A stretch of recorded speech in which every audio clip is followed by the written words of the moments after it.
Hello guys, good morning. Nagising kami na makapalang snow. Walang tubig at walang kuryente. Malakas ang hangin. Ganito ang snowstorm dito guys.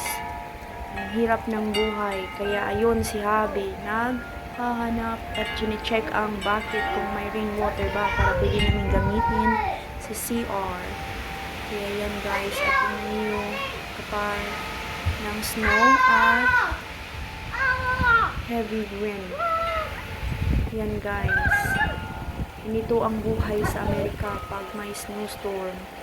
Walang tubig. Kaya yan. At ang lamig, negative 22 degrees Celsius. Hi. Hi. What you can see outside? It's the winter day, so it's snowing. Snowing and we have a storm, huh? Yeah, we have a storm. Okay, and what happened? Cars are stuck in the snow. Yup. If you're driving in the snow because the road is icy, it's dangerous to drive. Right there, look. Rather right there. Get some water from the rain because we don't have water. Yeah.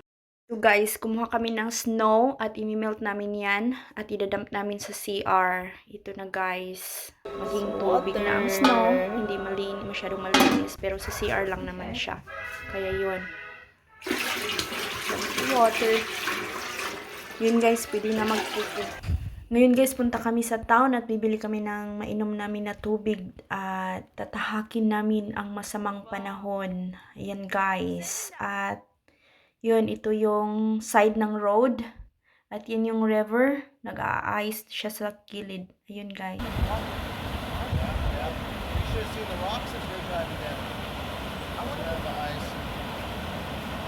Guys, nagsa-stop over kami dito at tingnan namin yung magandang river. Nag-a-ice siya sa gilid.